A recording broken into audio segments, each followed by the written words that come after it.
Abu Dhabi takes a 7% stake in EV maker Nio, and Saudi's PIF is a top bidder for a stake in a Brazilian miner. You're watching the Daily Brief with Forbes. I'm Ramia Faraj. CYVN Holdings, an investment entity controlled by the Abu Dhabi government, is taking a 7% stake in electric vehicle maker Nio as it deals with losses and stiff competition in China's EV market.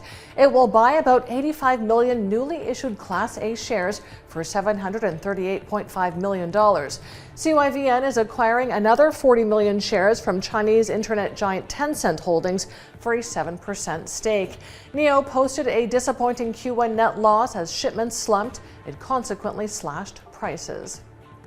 Abu Dhabi National Energy Company, known as TAQA, is acquiring Sustainable Water Solutions Holding Company for $462.84 million. The establishment of SWS Holding was announced in May this year.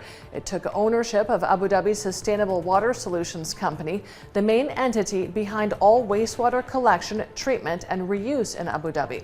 TAQA says SWS Holding is highly complementary to its portfolio and will add $4.35 billion to TAQA's existing regulated asset value of approximately $20.42 billion.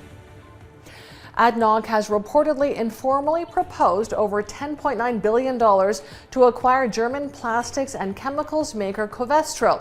ADNOC proposed a per-share price in the $50 range, which is above last night's closing price of nearly $46. If sealed, the deal would give ADNOC access to more advanced materials that would allow it to enter industries like electric vehicles, thermal insulation for buildings, coatings, adhesives, and plastics, supporting Abu Dhabi's plans to diversify away from oil. Saudi's public investment fund is reportedly the top bidder to acquire a stake in Vale Base Metals' multi-billion-dollar nickel and copper operations. PIF is in advanced talks with the Brazilian miner for a 10% share in its base metals unit, which could be valued at $2.5 billion. The PIF's rival bidders include the Qatar Investment Authority. PIF may execute the acquisition through its JV with Saudi state miner Ma'aden. The JV was established to take stakes in iron ore, copper, nickel, and lithium businesses. Qatar Energy has signed a 27-year sales and purchase agreement with China National Petroleum, allowing China to buy 4 million tons of LNG from Qatar's North Field East expansion project. As part of the deal, CNPC will get a 5% stake equivalent to one LNG train with a capacity of 8 million metric tons per annum.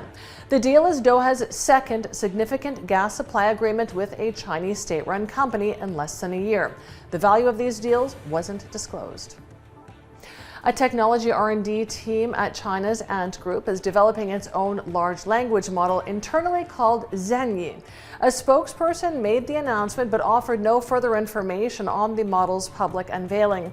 Chinese organizations have launched 79 large language models domestically over the last 3 years as they double down on efforts to develop AI algorithms.